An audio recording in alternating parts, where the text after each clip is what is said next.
les gens les plus aimés de Dieu. Il n'a pas dit ceux qui prient beaucoup.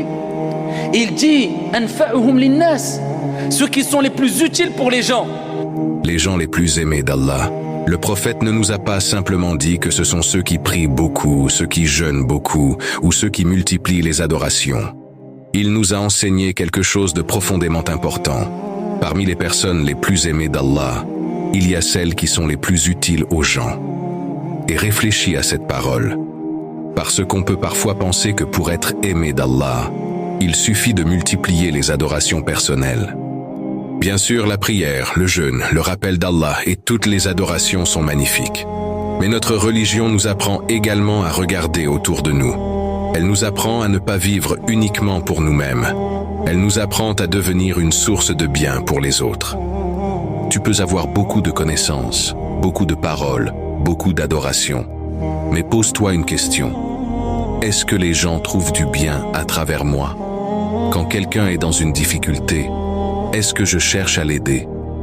Quand quelqu'un a besoin de quelque chose, est-ce que je cherche à lui faciliter la tâche? Quand quelqu'un est triste, est-ce que j'essaie de lui redonner le sourire? Parce que parfois, tu peux faire une chose qui te paraît minuscule, mais qui auprès d'Allah est immense. Peut-être qu'une personne était dans une grande difficulté et que tu as été la cause de son soulagement. Peut-être qu'une personne n'avait rien à manger et que tu lui as offert un repas.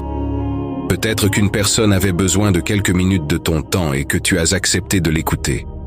Et toi, tu pourrais penser, ce n'est rien, je n'ai rien fait d'extraordinaire. Mais auprès d'Allah, ne méprise jamais le bien. Ne pense jamais qu'une petite aide est insignifiante. Tu ne sais pas ce qu'Allah peut mettre comme bénédiction dans une action que tu considères comme petite. Peut-être que la personne que tu as aidée oubliera ton nom. Peut-être qu'elle oubliera même exactement ce que tu as fait pour elle. Mais Allah n'oublie rien. Allah voit la main que tu tends. Allah voit le temps que tu donnes. Allah voit l'argent que tu dépenses pour aider quelqu'un. Allah voit les efforts que tu fais pour soulager une personne. Et lorsque tu fais cela sincèrement pour Allah, tu ne perds absolument rien. Même si les gens ne te remercient pas, même s'ils ne reconnaissent pas ton effort, Allah, lui, sait. Le prophète nous a enseigné que celui qui s'efforce de répondre aux besoins de son frère, Allah s'occupe de répondre à ses besoins. Regarde la beauté de cette religion.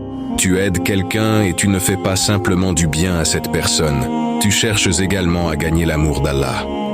Alors ne cherche pas toujours à savoir comment les autres peuvent être utiles. Demande-toi plutôt, comment est-ce que moi, je peux être utile aux autres? Lorsque tu vois quelqu'un dans le besoin et que tu as la possibilité